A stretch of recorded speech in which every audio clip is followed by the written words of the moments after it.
All right, so now that we have Tor installed and we have kind of gotten a brief understanding of how it looks and how it works, I think it's time we dive a little bit more into the Tor interface and learn about the security features that Tor offers. Now, these security features will affect your browsing if you're just trying to browse the regular internet, and we'll show you how. So for this next part of the video, of course, we'll head back over to our Tor browser to show you the rest. All right, and back over on the Tor browser here, we have actually opened up another tab. You'll see on your homepage of Tor where it says Tips on Staying Anonymous. And I went ahead and opened this just so we can go through it together to show you what you'll need to do with Tor to make sure you're fully anonymous online. So the first part of it is, of course, you need to be using the Tor browser, which that's already a check there because we are using it. And the next one is that you should not torrent over Tor. And that's just not torrenting. That should be downloading as well, which is down there. Don't open documents downloaded through Tor while online.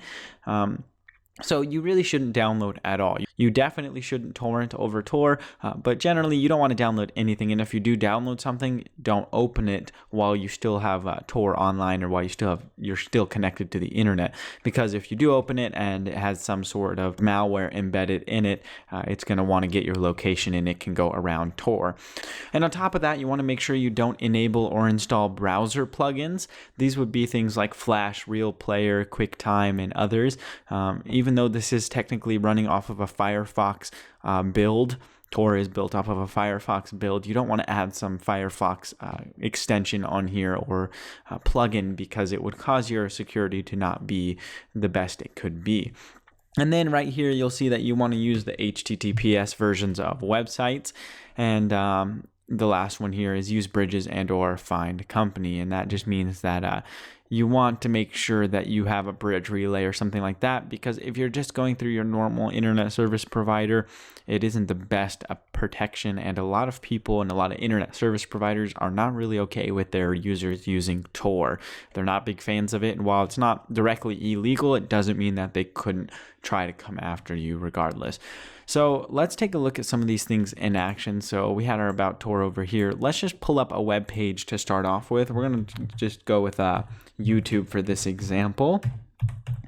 And right now, Tor, and that's not how you spell YouTube, didn't even take a look at that. The default search on Tor, by the way, is DuckDuckGo. If you didn't know that, if you search in that bar, it will do the DuckDuckGo search, which is an anonymous search engine, doesn't save your searches server side or anything like that.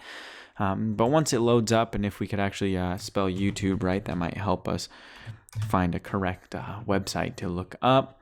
It'll take a second here, and once it's loaded up, we can go ahead and go to YouTube. And like we saw before, it'll probably load the homepage based off of location.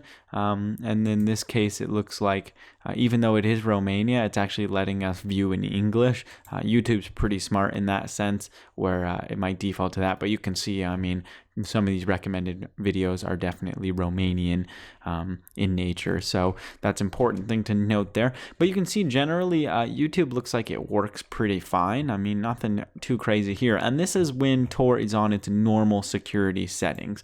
And at this point, it also is blocking some of this JavaScript there. So you're protected in that sense. But let's say that we wanted to change the security settings on Tor just under that little onion in the security setting. Let's say we wanted to change it to high.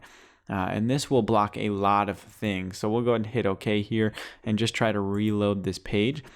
And we'll see if it really causes any difference in our viewing experience. And you can see off the bat, it already does. You can see over here, your little sidebar is already gone. If we do end up trying to play one of these videos, it looks like it loads it pretty okay. We'll see if it actually does load it. And I don't think it actually will. It might just take a moment here. Of course, like we stated, traffic over Tor is slow, so don't expect your YouTube experience to be very fast or anything like that. And it doesn't look like it really wants to play it. So let's try dropping the security settings to low and then just go ahead and reload that page, see if it actually plays this video. And you can see, boom, right there. It looks like it's actually playing the video. So obviously that's just the security slider that Tor offers, but you can see how just changing it from low to high basically makes this video actually work or not work. On the high settings, it disables HTML5 video and audio. It's kind of a lot of safety features like that, but a lot of it isn't necessary when you're using the normal internet. So dropping it to its lowest setting isn't going to be bad. In fact, it's recommended if you're just going to browse regular internet stuff like YouTube or Reddit or Facebook or stuff like that. You want to make sure that it's on the low, because that'll be the best experience possible. But if you are using the dark web, then it's recommended that you leave it at the highest setting, which is what we'll leave it on from here. The other button we haven't touched on just yet is this button over here, this S with a cross through it. And this is actually blocking scripts that would be like JavaScript, Flash scripts or things like that. You can see it kind of has some options for you to forbid certain things or certain plugins. And this is a very useful tool, but generally we won't go too into what each of these means, but basically you want to make sure that it is always disabled. You never really want to allow scripts globally, and it literally even tells you right there that it's dangerous. So you want to make sure you're keeping that as much as possible. And then the last security feature they kind of talked about over there on that how to use Tor at the beginning of this video was the HTTPS everywhere option, which basically just means it tries to connect to the HTTPS version. That would be how it's got this lock next to it, a secure connection. It tries to use that whenever possible, and that's what helps minimize the issue between when you're actually leaving your exit node to the service, how your data can be actually readable and people can see it. That's what minimizes any issues there, so people can't get information about you. So generally, in the name of Tor security, that's really all it offers. Nothing too crazy, nothing too advanced. You can really get intimate with these settings and try to understand them, but you only need the basics to really get using Tor.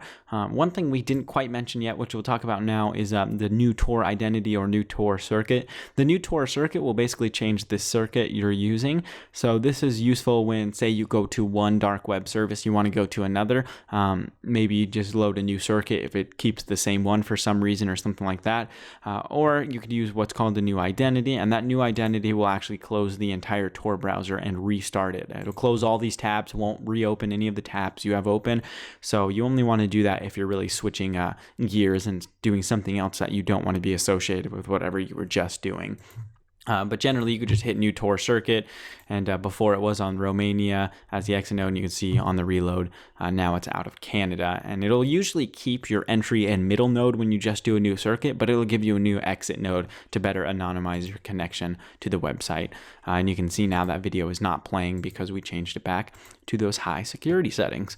So some useful information there. Hopefully that gave you a better understanding of some of the security that is offered in Tor and how it actually affects your browsing experience. In the next video, we'll actually talk about using Tor and just kind of the nuances of the deep web, the things that are different on the deep web than the regular internet. And then after that, we'll actually get into using Tor and browsing the dark web and actually taking a look at some of the marketplaces, which is pretty fun. So go ahead and head to the next videos to check out that.